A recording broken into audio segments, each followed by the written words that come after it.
I've been taking sort of like an involuntary break, and I want to get back at it. I don't want to spend so much time without learning languages because I genuinely love it. I just haven't prioritized it enough. So today I'm going to take you along with me as I do my little reset routine and decluttering routine when it comes to language learning. So let's just get into it.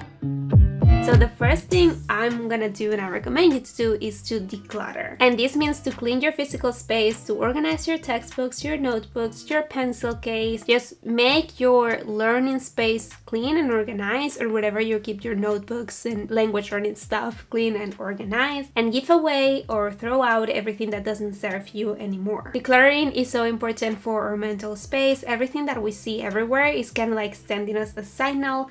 If you see a piece of paper that it's been there for months but it does nothing to you, it's kind of just screaming to you like, you have to throw me, but you're too lazy to do it, so you just ignore me. And the same goes with our digital space. We spend a lot of time online, and we have to make sure that our phones or iPads or computers are also as clean as possible, so we also don't have those messages everywhere. So what I'm personally gonna do is gonna be a little bit drastic, but I'm gonna delete all the language learning apps, all of them, and I'm not gonna download an app unless it is in my plan. This is because I just collected a crazy amount of apps throughout the years. While I love a lot of those apps, I don't necessarily use all of them all the time. So I just wanna have in my phone the essential things that I'm gonna be using. I'm also gonna take the time and organize my files. I have like PDFs that I got here and there, and I also have videos of my progress or journal entries that I write on Word of my progress,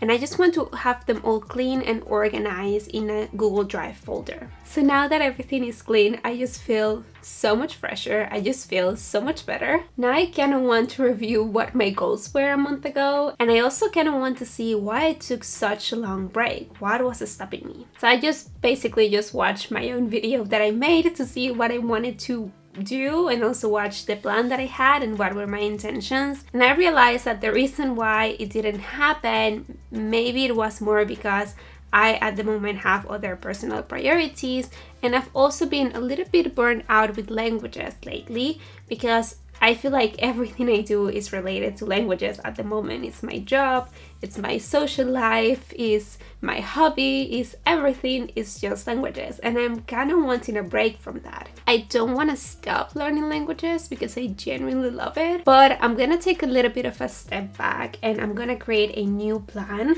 that focuses on just one language, which I know it's so weird coming out from me, but I'm just gonna study a little bit more intensively before I go on a holiday in August, and so I feel a little bit more on track. And I'm also gonna be doing other stuff that you will know about them very soon. Hopefully you will enjoy the news, but I'm working on some stuff as well. Okay, I was gonna take this time to hype myself up a little bit and make a list of all the things I have achieved throughout the years with language learning, things that I'm proud of, things that have worked before, and I'm also gonna make a list of challenges I've encountered and things that have not worked for me very well. These are things that I always take into consideration when I am creating a new plan, so I make sure not to make the same mistake twice.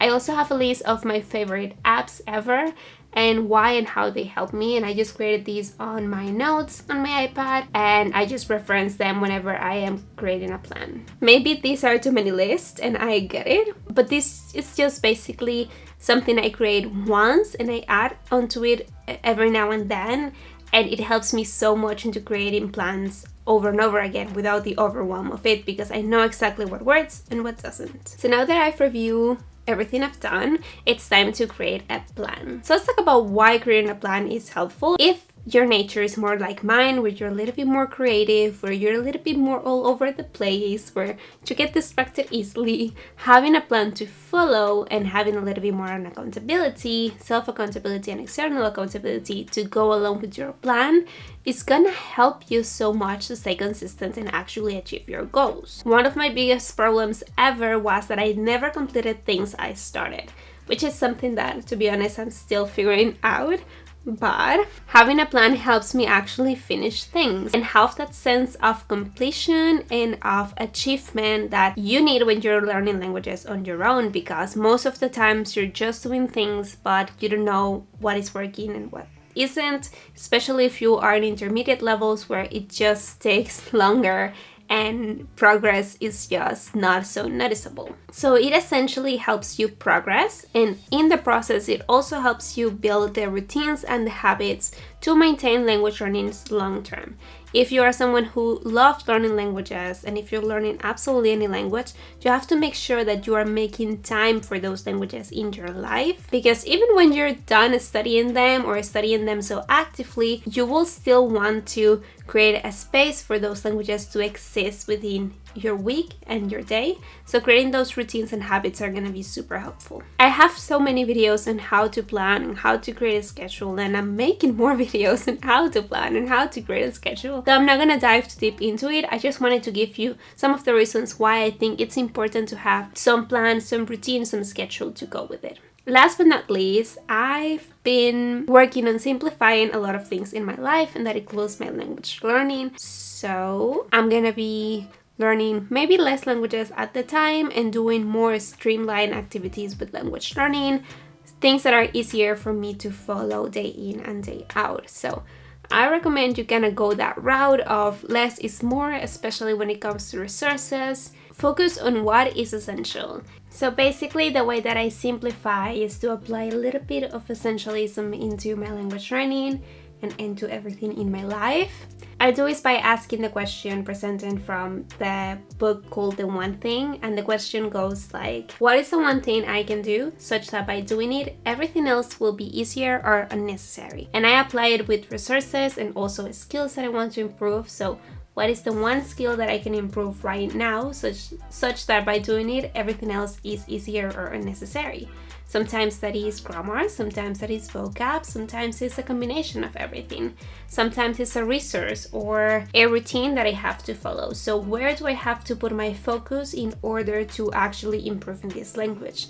And it sounds like an easy question, but it isn't. Sometimes it's kind of hard to figure out what I want to do. And this is why knowing what you want to achieve with languages is important. For me right now, I want to have some sense of achievement with Japanese because I have not properly dedicated the time that it needs.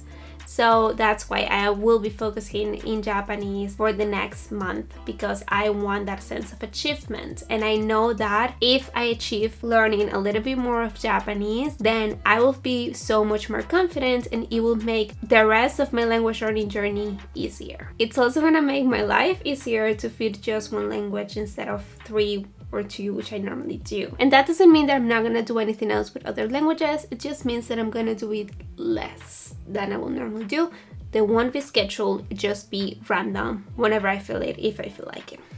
Which I do anyway, like I still watch YouTube in other languages and watch movies and read in other languages. So it's not like I don't do anything with them, it's just I'm not gonna study them. That's what I mean. Great, I hope you enjoy decluttering and resetting or language learning together. And I will see you next time. I will create my Japanese plan today and film it all so you can plan along with me next time. Thank you so much for watching. Bye!